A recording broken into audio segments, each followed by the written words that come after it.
Voice over گہری آہستہ. کچھ راستے منزل تک نہیں لے جاتے. وہ آپ کو کسی اور جگہ لے جاتے ہیں جہاں سے واپسی آسان نہیں ہوتی. اگر آپ نے کبھی سنسان ہائی وے پر اکیلے سفر کیا ہے تو آپ جانتے ہیں خاموشی بھی آواز دیتی ہے، اور کبھی کبھی وہ آواز آپ کو نام لے کر بلاتی ہے. وقفہ. آج کی کہانی ایک ایسی لڑکی کی ہے جو لفٹ مانگتی ہے لیکن منزل تک کبھی نہیں پہنچتی. 3 بجے 7 بجے مرکزی کردار. انجن کی ہلکی گونج. احمد ایک ٹریول ویلگر. رات کے سفر اسے پسند تھے. وہ کہتا تھا رات میں سڑکیں سچ بولتی ہیں. اس رات وہ لمبے سفر پر تھا. آسمان پر بادل، سڑک خالی، اور موبائل نیٹ ورک تقریباً ختم. اس نے گاڑی کی رفتار کم کی کیونکہ دھند بڑھ رہی تھی. 7 بجے 11 بجے پہلی جھلک. ہیڈ لائٹس ہوا تیز. اچانک ہیڈ لائٹس کے دائرے میں ایک لڑکی نظر آئی.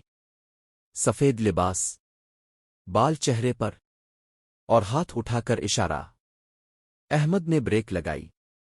دل میں ہلکی سی بے چینی تھی مگر اس نے دروازہ کھول دیا. 11 بجے 15 بجے کار کے اندر. اندرونی خاموشی، ہلکی سانس. وہ آہستہ سے بیٹھی. دروازہ بند ہوا. کہاں جانا ہے؟ احمد نے پوچھا. چند سیکنڈ کوئی جواب نہیں. پھر آہستہ سی آواز. آگے. بس ایک لفظ. اور کار کے اندر درجہ حرارت جیسے اچانک گر گیا. 15 بجے 18 بجے بے چینی بڑھتی ہے. دل کی دھڑکن شیشے پر دھند. شیشے دھندلا گئے. سانس بھاری. احمد نے ریئر ویو مرر میں دیکھا. لڑکی کا چہرہ واضح نہیں تھا لیکن ایک لمحے کے لیے اس کی آنکھیں چمکیں. احمد نے فوراً نظر ہٹا لی. 18 بجے 21 بجے سرگوشی. 3 ڈی وسپر لیفٹ/رائٹ پین. آواز اس کے کان کے بالکل پاس. احمد نے چونک کر بریک دبائی. کار سڑک کے کنارے رک گئی. اس نے مڑ کر دیکھا. سیٹ خالی تھی. دروازہ بند. کھڑکی بند. لیکن وہ جا چکی تھی. 21 بجے 24:00 دوبارہ ظاہر ہونا. اچانک ساؤنڈ ہٹ. احمد نے گھبرا کر انجن آن کیا. کار آگے بڑھی. پھر ریئر ویو مرر میں وہی لڑکی پیچھے بیٹھی تھی. اس بار اس کا چہرہ نظر آ رہا تھا. پیلا، بے جان، اور آنکھیں سیاہ. 24:00 27:00 راز کھلتا ہے. لو رامبل دور سے اڑتی ہنسی. آواز آئی. مجھے گھر لے چلو. احمد نے پوچھا کہاں؟ اس نے سڑک کے کنارے ایک ٹوٹا ہوا راستہ دکھایا. وہاں ایک پرانا سا قبرستان تھا. دروازہ آدھا کھلا اور اندر خاموشی. 27:00 29:00 آخری لمحے.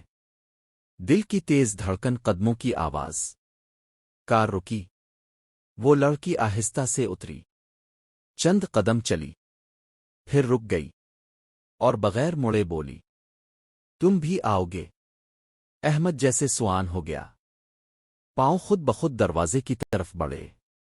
29:00 30:00 ڈارک اینڈنگ. اچانک خاموشی. سرگوشی.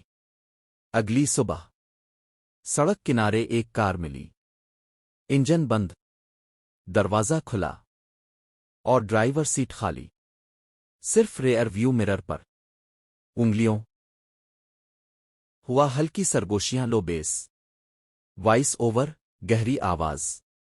کچھ کہانیاں ختم نہیں ہوتی. وہ وہیں سے دوبارہ شروع ہوتی ہے جہاں آپ سمجھتے ہیں سب ختم ہو گیا. پچھلی رات ایک لڑکا اس گلی میں داخل ہوا اور پھر کبھی واپس نہیں آیا. لیکن کہانی یہاں ختم نہیں ہوتی۔ 3 بجے 7 بجے نیا کردار دوست کی انٹری، ہلکی بارش، موبائل نوٹیفیکیشن ساؤنڈ۔ علی کے غائب ہونے کے بعد اس کا دوست زین پریشان ہو گیا۔ کسی کو کچھ سمجھ نہیں آ رہا تھا، پولیس بھی کچھ خاص نہیں کر سکی، لیکن زین کو یقین تھا کہ علی کے ساتھ کچھ ہوا ہے، اور وہ اسی گلی میں ہوا ہے۔ لوگوں نے اسے روکا، کہا وہاں مت جاؤ، لیکن اس نے فیصلہ کر لیا۔ 7 بجے 11 بجے گلی میں واپسی، رات ہوا تیز دھند۔ اسی رات زین اسی گلی کے سامنے کھڑا تھا، وہی اندھیرا، وہی خاموشی، لیکن اس بار کچھ زیادہ بھاری محسوس ہو رہا تھا۔ اس نے موبائل کی لائٹ آن کی اور آہستہ آہستہ اندر بڑھا۔ 11 بجے 15 بجے عجیب نشانیاں، ٹپکنے کی آواز، ڈسٹنٹ وسپر۔ دیواروں پر عجیب نشانات تھے، جیسے کسی نے ناخنوں سے کھینچے ہوں۔ زمین پر گھسیٹنے کے نشان، اور پھر زین رک گیا، کیونکہ اس کے سامنے وہی جوتا پڑا تھا، علی کا جوتا۔ 15 بجے 18 بجے پہلی سرگوشی سراؤنڈ افیکٹ۔ زین وہ چونک گیا، یہ آواز علی کی تھی۔ زین مجھے بچاؤ۔ زین نے ادھر ادھر دیکھا، علی کہاں ہو تم؟ لیکن جواب میں صرف ہنسی آئی، بگڑی ہوئی، غیر انسانی۔ 18 بجے 21 بجے حقیقت کا انکشاف، ہارٹ بیٹ لو، رامبل۔ پھر دھند میں ایک سایہ ظاہر ہوا، لیکن اس بار وہ اکیلا نہیں تھا، اس کے پیچھے کئی اور سائے تھے، اور ان میں سے ایک علی جیسا لگ رہا تھا، لیکن اس کا چہرہ انسانی نہیں رہا تھا۔ 21 بجے 24:00 خوفناک سامنا، تیز ساؤنڈ ہٹ۔ زین پیچھے ہٹنے لگا، لیکن دیر ہو چکی تھی۔ وہ سائے اس کے ارد گرد آ گئے، اور پھر وہی آواز، ہم اکیلے نہیں رہتے، اب تم بھی ہمارے ساتھ رہو گے۔ 24:00 25:00 ڈارک اینڈنگ، کلف ہینگر، خاموشی سرگوشی۔